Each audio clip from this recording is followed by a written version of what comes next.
युवा कांग्रेस और एनएसयूआई ने मनाया बेरोजगार दिवस। बेरोजगारी के मुद्दे पर पकौड़ा बेचकर एनएसयूआई ने किया विरोध प्रदर्शन। रोजगार दो, रोजगार दो, नहीं रोजगार दो। बेरोजगार दिवस हैशटैग के साथ ट्वीट करके युवाओं ने पूछा, रोजगार कहां है?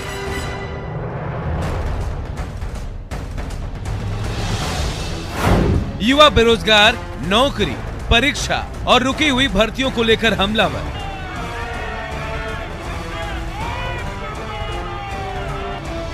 CMIE के आंकड़े के मुताबिक भारत की शहरी बेरोजगारी दर 8.32%।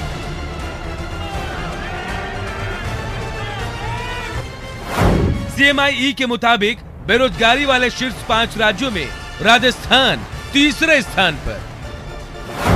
रोजगार के मोर्चे पर सुधार होने की रफ्तार बहुत ही धीमी। रोजगार दो। बरसों की बेरोजगारी, किस किस की जिम्मेदारी? नमस्कार, प्राइम डिबेट में आप सभी दर्शकों का स्वागत है। आपके साथ मैं हूं आसिफ खान।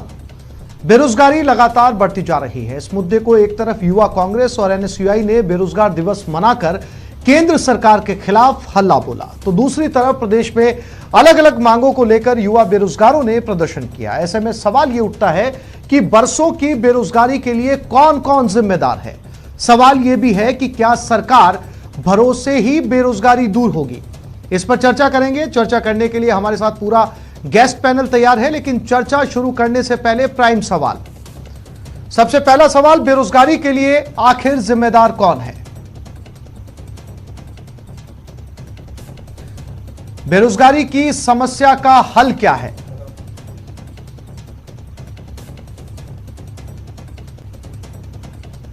और तीसरा और बहुत महत्वपूर्ण सवाल, क्या सरकारी नौकरी को ही रोजगार समझा जाए?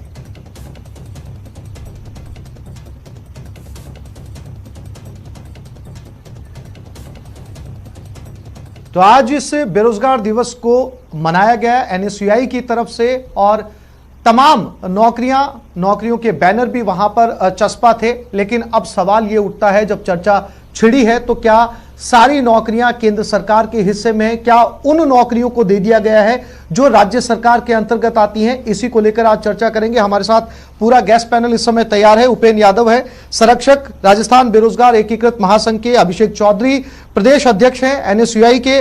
राखी राठौड़, बीजेपी प्रवक्ता। एसपी मित्तल साहब, वरिष्ठ पत्रकार, हमारे साथ इस समय जुड़ चुके हैं। सबसे पहला सवाल मेरा उपेंद्र यादव आपसे है। लगातार आप बेरोजगार एकीकृत महासंघ की तरफ से संघर्ष कर रहे हैं। आज पूरे प्रदेश में और देश के कई हिस्सों के अंदर बेरोजगारी दिवस मनाया गया है, तो क्या यह बेरोजगारी दिवस केवल केंद्र की नौकरियों के नहीं मिलने पर मनाया गया, या इसमें तमाम तरह की नौकरियां शामिल हैं जो राज्य सरकार के अंतर्गत भी आती हैं? देखो, बेरोजगारी दिवस का जो सवाल है, देश और प्रदेश में जो तमाम भर्तियां रुकी पड़ी है, केंद्र सरकार की आज भी 1,75,000 से ज्यादा भर्तियां रुकी पड़ी है, जिसमें अरबों रुपए पैसे बेरोजगारों से लिया है। तो राजस्थान का सवाल है, आज माननीय मुख्यमंत्री जी की मीटिंग थी बेरोजगारों को लेकर। प्रदेश के लाखों बेरोजगार इंतजार कर रहे थे। सभी मीडिया की सोशल मीडिया पे चिपके हुए थे कि आज मुख्यमंत्री जी कुछ बड़ा करेंगे, चाहे बाहर राज्यों का कोटा कम करने की मांग हो, चाहे एएनएमजी ने 2013 भर्ती हो, चाहे पंचायत राज एलडीसी भर्ती हो, चाहे रीढ़ शिक्षक भर्ती 2020 की जो विज्ञप्ति जारी करने की मांग हो, स्कूल व्याख्याता, कंप्यूटर शिक्षक भर्ती, तमाम लंबित भर्तियों के साथ नई भर्तियों को लेकर आस लगाए बैठे। लेकिन मीटिंग अचानक कैंसिल होने से बेरोजगार बिल्कुल हताश हो गए। अब सबसे बड़ा सवाल है जो देश में नेताओं का, हम पूछना चाहते हैं कि जब समय पे चुनाव होते हैं, समय पे यह शपथ लेते हैं, समय पे यह सत्ता में आते हैं, तो बेरोजगारों को रोजगार समय पे क्यों नहीं मिलता? और जब सवाल उठाते हैं बेरोजगार की हमारी आर्थिक स्थिति कमजोर है, जब चुनाव आते हैं तो अरबों रुपए आप रैलियों में कैसे खर्च करते हैं? वो बेरोजगारों के पैसे, वो हमारे पैसे हैं। अब बिहार में चुनाव आने वाले हैं, अब से आप तैयारियों में लग गए हो, करोड़ों रुपए रैलियों में खर्च करेंगे। जब बेरोजगार का भविष्य का सवाल आता है, कहते हो कि हमारे पास तो बजट नहीं है, आर्थिक स्थिति कमजोर है। ऐसे में बेरोजगार अब जाग चुके हैं। उन नेताओं को खुली चेतावनी है कि आने वाले समय में आपने बेरोजगारों की नहीं सुनी, उनके भविष्य की नहीं सुनी, तो आप बेरोजगार होंगे। यही बेरोजगार आपको बेरोजगार करने का काम करेंगे। केंद्र के नेताओं, केंद्र के लिए है या राज्य के लिए भी है? देखो, फिलहाल ये केंद्र सरकार की तमाम भर्तियों के लिए है, और माननीय मुख्यमंत्री जी से मेरा जो निवेदन है, मुझे बेरोजगार संघ नहीं चलाना, आज घोषणा करता हूं, नहीं चलाना। हम मांग करते हैं बेरोजगार आयोग की, जो हम पीड़ा रखे कि पेपर आउट हो रहे, फर्जी लोग पेपर लीक पर करके नहीं पकड़े गए, फर्जी डिग्री आ रही है। आज हम तरस रहे कि हमारी एग्जाम कब होगी, कब परिणाम आएगा, ठीक है, हमारी बात रख सके, ठीक है, माननीय मुख्यमंत्री तक हमारी बात पूछ सके। हमें बेरोजगार आयोग चाहिए, मुझे बेरोजगार संघ नहीं चला, हम समाप्त करने की कोशिश ठीक करते हैं, हमारी बात कहां रखें। उपेन मैं फिर से आपके पास लौटूंगा। अभिषेक चौधरी, अभिषेक चौधरी हमारे साथ है। अभिषेक, आपने बेरोजगारी दिवस को आज मनाया, 17 सितंबर जब प्रधानमंत्री का जन्मदिन आता है, आपने कहा कि देश के अंदर बेरोजगारी बढ़ती जा रही है। आपको अभिषेक चौधरी ये भी बिल्कुल पता होगा कि प्रदेश के अंदर 50,000 से ज्यादा पदों पर भर्ती प्रक्रिया रुकी पड़ी है। राज्य सरकार ने 75,000 पदों पर भर्तियां निकालने की घोषणा बजट में की थी और अभी तक भर्तियों की विज्ञप्तियां तक जारी नहीं की गई है। केवल ऊर्जा विभाग में 90,000 पदों की घोषणा की गई थी। तो अभिषेक, आपका ये बेरोजगारी दिवस केवल केंद्र की नौकरियों के लिए था या राज्य की नौकरियों के लिए भी था? मैं आपके माध्यम से संपूर्ण प्रदेश और देश के जो भी मेरे साथी जो सुन रहे हैं, मैं आपके माध्यम से ये बताना चाहूँगा, जब से राजस्थान में राज्य सरकार कांग्रेस की बनी, उसके बाद से ही लगातार जो केंद्र सरकार का सौतेला व्यवहार राजस्थान की जनता के साथ, राजस्थान की सरकार के साथ रहा, वो आप सब लोगों से छुपा हुआ नहीं है। और तो और जो राजस्थान की सरकार ने जीएसटी के नाम पे जो पैसा इकट्ठा करके दिल्ली भेजा, वो पैसा जो राजस्थान की जनता का, राजस्थान की सरकार के हक का पैसा है, वो पैसा भी केंद्र सरकार वापस नहीं लौटा रही है। जब इस तरह की परिस्थितियां केंद्र सरकार ने राज्य सरकार के सामने खड़ी कर रखी है, मैं धन्यवाद देता हूं आपके माध्यम से जननायक माननीय श्री अशोक गहलोत साहब को, जो इन परिस्थितियों में उनका अनुभव है, जो इस प्रदेश में एक मजबूत सरकार अभी भी चल पा रही है। बाकी जो परिस्थितियां केंद्र सरकार ने लगातार राज्य सरकार के सामने बनाने के प्रयास किए हैं, उन स्थितियों में कोई बड़ी बात नहीं है कि सरकार भंग हो जाती। ठीक है, राखी जी जवाब देंगे आप इसका, क्योंकि ये तो सीधे तौर पर ये बेरोजगारी दिवस सिर्फ केंद्र के लिए था। उपेन का भी कहना है कि वो फिलहाल राज्य पर बात नहीं करेंगे। अभिषेक चौधरी ने कहा कि केंद्र ने जो रोजगार रोका हुआ है, ये उसके लिए पूरा प्रदर्शन किया गया था। पकौड़े और चाय सिर्फ केंद्र की नौकरियों के लिए थी, राज्य के अंदर जो भर्तियां खाली पड़ी हैं उनके लिए नहीं। नहीं, मुझे लगता है आसिफ जी, राज्य के अंदर जिस तरह की स्थिति 2 साल के अंदर है, इन्होंने, आपने 2019 जुलाई का स्टेटमेंट बताया कि 73,000 भर्तियों की इन्होंने अनाउंसमेंट की थी, और मैं बताना चाहूंगी फरवरी 20 के अंदर भी इन्होंने 53,000 भर्तियों की अनाउंसमेंट की थी। लेकिन लगभग 1.25 लाख अनाउंसमेंट होने के बाद भी आज स्थिति यह है कि राजस्थान सरकार ने अपने पिछले 2 सालों में कोई भी भर्ती नहीं की। कोई जो भी वैकेंसीज थी, जो भी कोई काम हुआ, वो सिर्फ और सिर्फ भारतीय जनता पार्टी की सरकार में जो पाइपलाइन में वर्क्स थे वही सब कंप्लीट हुए। लेकिन आज जिस तरह से अभिषेक जी ने बात जीएसटी की चला दी और कहा कि सौतेला व्यवहार जो है राजस्थान के साथ में सेंट्रल गवर्नमेंट करती है, मैं अभिषेक जी से पूछना चाहती हूँ, क्या आपको मालूम है कि जीएसटी के लिए जो 2 ऑप्शंस दिए हैं गवर्नमेंट ने, सेंट्रल गवर्नमेंट ने स्टेट गवर्नमेंट को, क्या आपको मालूम है वो क्या ऑप्शंस है? आपने सिर्फ एक रटी रटाई बात याद कर ली कि जीएसटी का पैसा नहीं आया, लेकिन उसका कारण जानने की कभी कोशिश नहीं की। और जो ऑप्शन दिया हुआ है स्टेट गवर्नमेंट को, वो ऑप्शन स्टेट गवर्नमेंट क्यों ऑप्ट नहीं कर रही है, वो भी जानने की कोशिश नहीं कर। मैं दावे के साथ कह सकती हूँ कि अभिषेक जी को मालूम ही नहीं है कि 2 ऑप्शंस कौन कौन से दिए गए हैं। सिर्फ बोलने के लिए आपके एक जो नेता हैं जो विदेश में बैठे रहते हैं, छपा छपाया कॉपी पेस्ट करके ट्वीट कर देते हैं और उसी के माध्यम से आप लोग लगातार बोलते रहते हैं, जो बहुत ही गलत है। आप जीएसटी के 2 ऑप्शंस पूछिए, इनसे पूछिए, फिर मैं बताऊंगी आपको कि क्यों ऐसा हो रहा है कि राजस्थान गवर्नमेंट इसके अगेंस्ट जा रही है और सेंट्रल गवर्नमेंट के साथ में कभी कंधे से कंधा मिला के नहीं चलती है। नीट जेईई के पेपर में अभिषेक चौधरी थे ना, जो कि एनएसयूआई के अध्यक्ष के रूप में राजस्थान विश्वविद्यालय के सामने खड़े होकर प्रोटेस्ट कर रहे थे। क्या हुआ? नीट जेईई के प्रोग्राम हो गए ना आराम से। क्या प्रॉब्लम आई? कोई प्रॉब्लम नहीं आई। स्टेट गवर्नमेंट ने पूरा सपोर्ट किया। लेकिन क्या हर काम के लिए सेंट्रल गवर्नमेंट को दोषी ठहराना है? हर काम के लिए सेंट्रल गवर्नमेंट को हमें करना है? आप ये बताइए आसिफ जी, आज चाइना से 24 कंपनियां आई हैं, इलेक्ट्रॉनिक कंपनियां हिंदुस्तान में इन्वेस्ट करने, लेकिन अफसोस इस बात का है कि राजस्थान के अंदर एक भी नहीं आई, क्योंकि हमने कोई प्रयास नहीं किया, हमने इस तरह का अनुकूल माहौल नहीं बनाया कि कोई भी इंडस्ट्री यहां पर आके स्टैब्लिश हो सके। और तीसरे सवाल पे जाऊंगी आसिफ जी मैं आपके, कि सरकारी नौकरियां ही नौकरियां नहीं होती, हमें इस तरह का इंफ्रास्ट्रक्चर डेवलप करना है कि बाकी लोग, बाकी जगह प्राइवेट सेक्टर में भी लोग जाकर के अपना इनकम कर सके। उपेन, सरकारी नौकरियां रोजगार के दायरे में नहीं आती हैं, रोजगार के और भी बहुत तरीके होते हैं। क्यों मानते हैं आप कि सरकारी नौकरियां जो है वो रोजगार है? क्योंकि जो उन्होंने 2 करोड़ का जो सपना दिखाया था, वो सपना आज बेरोजगार को टूट चुका है। बात सवाल है, एक परिवार में 10 सदस्य होते हैं तो एक को भी नौकरी मिल जाती है ना, तो 7 पीढ़ी के लिए उस परिवार का भला हो जाता है। तैयारी करता है, ऐसे नहीं कि 10 लोग उसके पीछे भगते हैं, नंबर नहीं आता तो प्राइवेट जॉब करता है। लेकिन सवाल यह है कि भर्ती निकलती है, कभी एग्जाम नहीं होती है, एग्जाम होगी तो परिणाम नहीं आता है, परिणाम आ गया तो ज्वाइनिंग नहीं होगी, कोर्ट में अटक जाएगी और लटक तक रहेंगे बेरोजगार, और फिर कहेंगे पकौड़ा बेचो। तो कहां जाएगा बेरोजगार? आज देश का युवा कहां जाएगा? सबसे बड़ा सवाल है। लेकिन सिस्टम चाहे देश का हो चाहे प्रदेश का हो, इस चैनल के माध्यम से माननीय मुख्यमंत्री जी से मैं निवेदन करना चाहूंगा कि आज बेरोजगार इतना दुखी है। 227 एसआई भर्ती 2016 में कम कर दिए गए, इसको व्याख्या था 2018 में जो 14% ईडब्ल्यूएस एमबीसी काटे गए तो उसमें कम कर दिए गए। आज पंचायत राज एलडीसी भर्ती 2013 की जो घोषणा कर दी वो फाइलों में घूम रही है। तो माननीय मुख्यमंत्री जी संवेदनशील है, हम आपके साथ थे, आज भी साथ है, लेकिन हाथ जोड़ के निवेदन करना चाहता हूं, मैं भी बेरोजगार महासंघ से बिल्कुल थक चुका हूं। एसपी मित्तल साहब बना के कुछ करिए। एसपी मित्तल साहब, समस्या बड़ी पुरानी है और बेरोजगारी का मुद्दा हमेशा ही रहा है। ऐसा नहीं है कि एनडीए की सरकार आने के बाद में बेरोजगारी का मुद्दा ज्यादा बढ़ा है। कमोबेश हर सरकार के अंदर युवाओं की शिकायत रोजगार को लेकर रही है। दरअसल अगर देखा जाए तो इस समस्या का हल क्या है? मित्तल साहब। आसिफ जी, आज जो हम चर्चा कर रहे हैं वो हमको उसमें ये भी देखना पड़ेगा कि जो मौजूदा देश के हालात हैं, चाहे वो राज्य के हालात हो या देश के हालात है, उनमें बेरोजगारों की स्थिति क्या है। हमने देखा कि अभी कोरोना काल चल रहा है और लॉकडाउन की वजह से बहुत सारी नौकरियां गई हैं। अभी आज ही जो आंकड़ा आया उसमें बताया गया कि मई और अगस्त में जो विभिन्न कंपनियों में, मैं सरकारी नौकरी की बात नहीं कर रहा, मैं प्राइवेट सेक्टर की बात कर रहा हूँ, 66 लाख लोगों के रोजगार गए।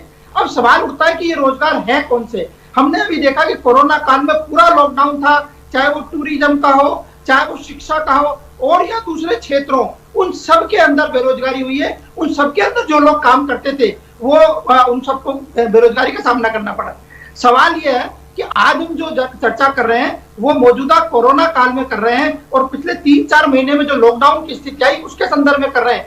हमने ये देखा है कि केंद्र और राज्य सरकार के बीच रोजगार को लेकर बहुत सारी चीजें हैं, लेकिन चूंकि आज हम रोजगार की बात कर रहे हैं तो रोजगार को लेकर तालमेल का अभाव है। हमने अभी हाल ही में ये देखा कि केंद्र सरकार ने जो गाइडलाइन जारी की, उस गाइडलाइन के मुताबिक स्टेट गवर्नमेंट जिसमें राजस्थान भी शामिल है, उन्होंने उसके मुताबिक काम नहीं किया। केंद्र सरकार ने यह कहा कि जो शादी समारोह है उसमें 100 लोग से ज्यादा आ सकते हैं, लेकिन राजस्थान सहित कई राज्यों ने कहा कि नहीं, हम 100 लोगों का लागू नहीं करेंगे, हम 50 लोगों तक ही सीमित रखेंगे। तो ये जो रोजगार की जो बात है, यदि 100 लोगों को लागू किया जाता तो मैं सोचता हूँ कि जो शादी ब्याह समारोह की जो बात है उसमें बहुत सारे लोगों को रोजगार मिलता। इसी प्रकार से टूरिज्म की बात है तो टूरिज्म सेक्टर को खोलने के लिए जो केंद्र सरकार ने गाइडलाइन जारी की उसको भी राज्यों ने नहीं किया। इसी प्रकार अभी हमने देखा कि नेट और जेईई की परीक्षा को रोकने के लिए देश के 6 राज्यों के मुख्यमंत्री सुप्रीम कोर्ट चले गए और ये कहा कि इन परीक्षाओं को रोक दिया जाए। सवाल ये है कि जब तक राज्य सरकार और केंद्र सरकार मिलकर कोई तालमेल नहीं करेंगे युवाओं के लिए, तब तक ये संभव नहीं है। यहाँ उपेंद्र यादव बैठे हैं जो बेरोजगार संघ के अध्यक्ष हैं, मैं इनसे ये बताएं इस बात को कि सवाल ये नहीं है कि सरकार ने कितनी भर्तियों की घोषणा की थी और कितनी नहीं हुई, बल्कि जो राजस्थान लोक सेवा आयोग के माध्यम से जो परीक्षाएं ले ली गई, जो आवेदन ले लिए गए, उन तक के क्या नाम से परिणाम अभी नहीं निकाले हैं। ये उपेंद्र यादव को अच्छी तरह पता है।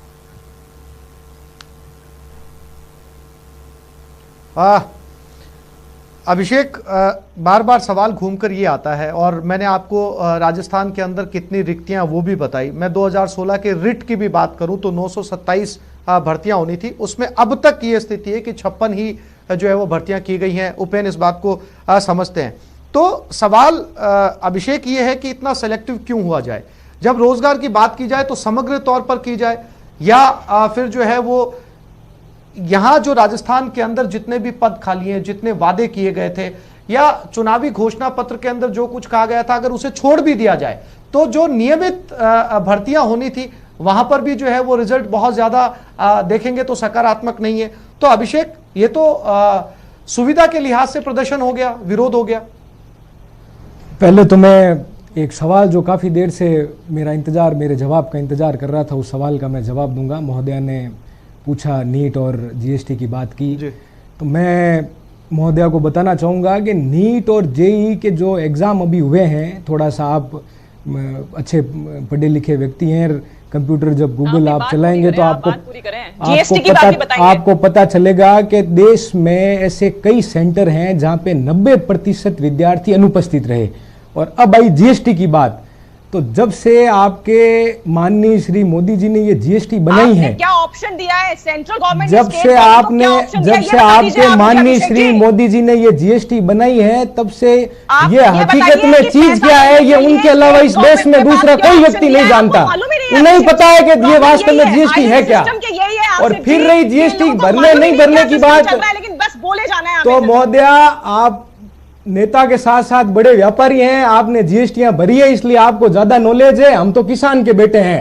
अरे आप हमने हमारे इस जीएसटी से ना तो काम पड़ा और हम तो भगवान चाहे पड़े ही नहीं इससे हमारा काम। ऑप्शन था वो बताइए ना। अब रही सर के सवाल की बात कि ये जो भर्तियां हैं ये दोहरा व्यवहार क्यों, तो मैं बड़ी जिम्मेदारी से मैं आपको कहना चाहूंगा कि हम छात्रों की युवाओं की मांगों के लिए जितने हम केंद्र सरकार के प्रति हम जवाबदार हैं, उतने ही हम राज्य सरकार के प्रति भी जवाबदार हैं। समय समय पर यूथ कांग्रेस एनएसयूआई राज्य सरकार को, अरे महोदय जब आप बात कर रहे थे तो हम तो बड़ी तन्मयता से आपकी बात को सुन रहे थे। थोड़ी आप तसल्ली रखिए। आप बिल्कुल सही बोल रही थी ना मैं, इसलिए आप चुप भी बहुत अच्छे लगेंगे, थोड़ी देर तसल्ली रखिए आप। तो मैं निवेदन ये करना चाहूंगा कि हम जितने केंद्र सरकार के प्रति जिम्मेदार हैं उतने ही हम लोग राज्य सरकार के प्रति भी जिम्मेदार हैं।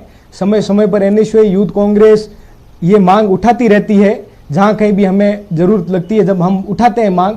और अभी जब कोरोना के बाद हमने लगातार ये मांगे हमारी सरकार के सामने रखी, तो हमारे मुख्यमंत्री बड़े ही संवेदनशील हैं। उन्होंने बड़ी संवेदनशीलता से जो स्थितियां हैं वो बच्चों के बीच में, युवाओं के बीच में, छात्रों के बीच में रखी और हमसे भी ये अपील की कि भाई वो तो केंद्र सरकार को जगाने का दिन रात प्रयास कर ही रहे हैं। और उन्होंने ये अपील राजस्थान के 8 करोड़ जनता से की, राजस्थान के युवाओं से, छात्रों से की। आप भी केंद्र सरकार को जगाने का लगातार प्रयास कीजिए। अगर केंद्र सरकार जागेगी तो राजस्थान की जनता के साथ सौतेला व्यवहार बंद होगा। राजस्थान की जनता ने क्या गुनाह किया? 25 सीटें लोकसभा में मोदी जी को जिता के राजस्थान की जनता ने दी, उसका इनाम मोदी जी ये दे रहे हैं कि राजस्थान की जनता के साथ लगातार सौतेला व्यवहार कर रहे हैं। ठीक है राखी जी, बहुत संक्षेप में, फिर उपेन के पास जाऊंगा मैं।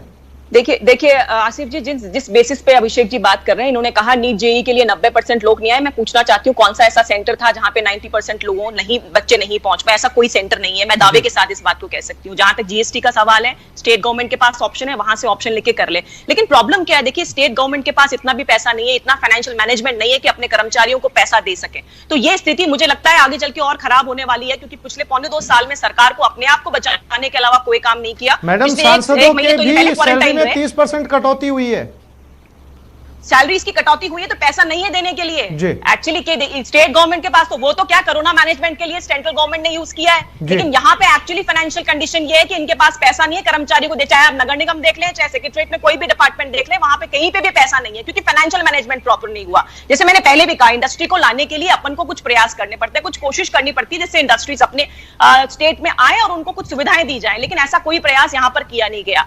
मुख्यमंत्री जी लगातार जनता के सामने जाने की जगह पे 1 महीने के लिए खुद को क्वारंटाइन फिर से उन्होंने कर लिया है। जो मैं ये पूछना चाहती हूँ कि आगे वाले जो फ्रंट में जाने वाले लोग हैं वो क्या सोचते होंगे कि हमारे मुखिया सामने आने से डर रहे हैं और हमें आगे भेज करके इस काम को कर रहे हैं। तो गलत है ये चीज। सामने आना चाहिए मुख्यमंत्री जी को, जिस जनता ने इनको भेजा है उससे संवाद लगातार मुख्यमंत्री का चालू रहना चाहिए। और संवाद हुआ मुख्यमंत्री का आपके साथ में? आसिफ जी, एक मैं बात बताना चाहूंगा, ये सत्यता है, मैं इस चीज से बिल्कुल नहीं मुकरूंगा।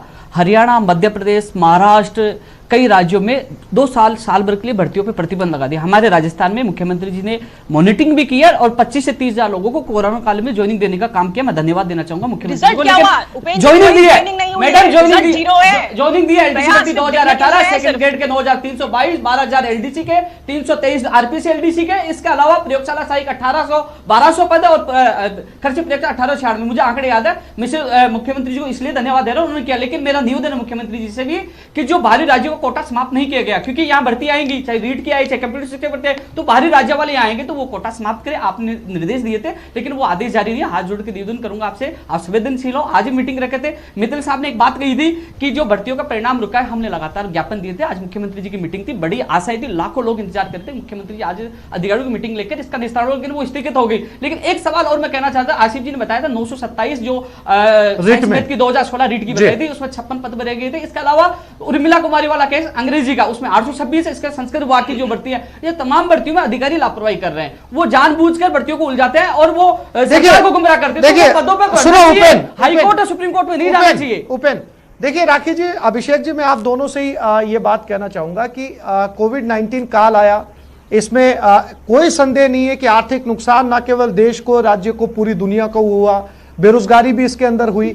लेकिन सवाल ये उठता है कि केंद्र जो है वो राज्य को कह रही है कि राज्य जो है वो सौतेला व्यवहार करता है, राज्य ये कह रहा है कि केंद्र सौतेला व्यवहार करता है, और इन दोनों की इस कूटनीति के अंदर, इस आरोप प्रत्यारोप के अंदर नौजवान, जो आम नौजवान है, जो बेरोजगार है, उसका नुकसान हो रहा है। अब राज्य भी अपने दायित्व पूरा करे, केंद्र भी अपने दायित्व पूरा करे, फायदा तो जो है बेरोजगार नौजवानों को ही मिलेगा। राखी जी, निश्चित तौर पे देखिए, अगर कोऑर्डिनेशन प्रॉपर होगा तो सभी को फायदा होगा, ना सिर्फ बेरोजगार को, पूरे स्टेट को इससे फायदा होगा। जैसे आपने बताया कि फाइनेंशियल क्रंच है, सभी जगह क्रंच है, सेंटर में भी है, स्टेट में भी है। तो जीएसटी के जो 2 ऑप्शंस दिए, मैं बताना चाहूंगी कि 15 स्टेट्स ने इसको एक्सेप्ट कर लिया है, लेकिन राजस्थान एक ऐसा स्टेट है जिसको कि एक्सेप्ट नहीं करना। वो पैसा आएगा तो काम होगा। और मैं दावे के साथ ये कहती हूं कि हिंदुस्तान के अंदर जब कोरोना का प्रॉब्लम आया तो सेंटर ने यूनिफॉर्मली सब जगह पैसा दिया। यहां तक कि राजस्थान गवर्नमेंट ने अब तक जितना भी पैसा खर्च किया है कोविड के लिए, चाहे वो सेंट्रल गवर्नमेंट से आया हुआ पैसा है, ठीक है, तो कहीं सौतेला व्यवहार नहीं हुआ है। अभिषेक जी, अभी भी राखी जी का कहना है कि जीएसटी आप समझ ही नहीं पा रहे हैं। अगर आप जीएसटी समझ गए होते तो रोजगार का गणित भी आपकी समझ में आ गया होता। बहुत संक्षेप में, रोजगार का बड़ा ही एक सिंपल सा गणित है। केंद्र सरकार जब से कोरोना शुरू हुआ है और जब से देश की जीडीपी और बेरोजगारी की दर बढ़ती जा रही है, बार बार ये ठीकरा केंद्र सरकार कोरोना के ऊपर फोड़ने का प्रयास कर रहा है कि कोरोना की वजह से ऐसी स्थितियां पैदा हो गई, जीडीपी गिर रही है।